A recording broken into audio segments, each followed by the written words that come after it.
Elle clame les couleurs de l'arc-en-ciel dans son dernier album. Elle, c'est Mariah Carey. Sacrée star de la dernière décennie avec 15 millions d'albums vendus, elle est une des voix qui comptent sur la planète des divas. Son histoire peut être lue comme un véritable conte de fées, mais au fait, de quelle héroïne se trouve-t-elle la plus proche?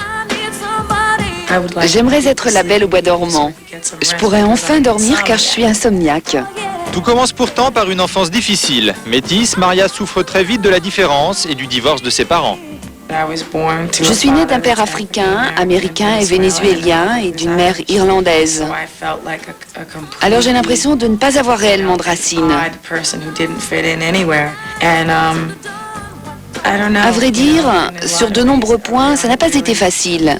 Et ça ne l'est toujours pas. Mais sans tout ça, je ne serais pas ce que je suis aujourd'hui. Et je pense que cela m'a enrichi dans un sens. Je vois le monde sous toutes ses facettes.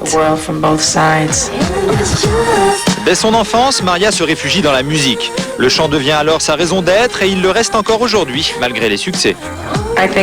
Je pense que j'ai gardé le même esprit que lorsque j'étais une petite fille et que j'ai commencé à chanter. En fait, la musique a toujours été ma façon de m'évader, de me détendre. J'ai toujours eu un sentiment d'insécurité quand j'étais petite et je l'ai encore, bien que mon style de vie soit totalement différent. Une nuit de 88, les fées semblent vouloir changer le destin de notre belle et lui font rencontrer lors d'une soirée le patron d'une des plus grandes maisons de disques, Tommy Mottola. L'homme est alors séduit par ses yeux de biche, le producteur frappé par le talent et la volonté qu'il distingue chez Maria. J'ai profondément la foi et je crois en la destinée. Je pense que j'aurais pu prédire ma vie en de nombreux points. Je pense que si vous croyez vraiment en quelque chose, si vous travaillez dur, alors vous pouvez y arriver, que vous ayez du talent ou non.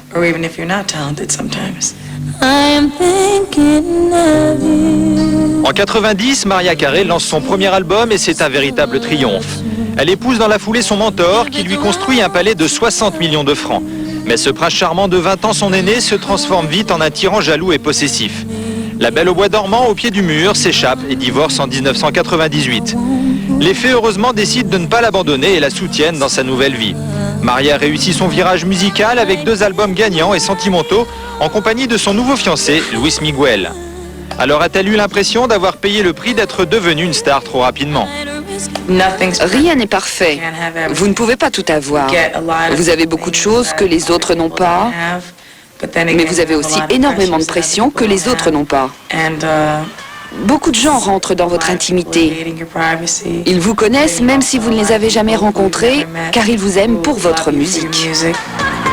À 30 ans, record woman de vente de disques, sex symbole, Maria avoue encore posséder un cœur de petite fille et de nombreuses angoisses existentielles venues de l'enfance. Des angoisses qu'elle tentera absolument d'éviter à ses futurs enfants. Je ne suis pas sûre de moi, alors je dois travailler dur. Quand j'aurai des enfants, je leur enseignerai beaucoup de choses, car j'imagine qu'il doit être difficile d'être l'enfant de quelqu'un de célèbre. J'essaierai de leur montrer que tout le monde n'a pas leur chance et de leur faire comprendre l'importance d'être attentif aux autres. J'essaierai de leur apprendre la musique aussi.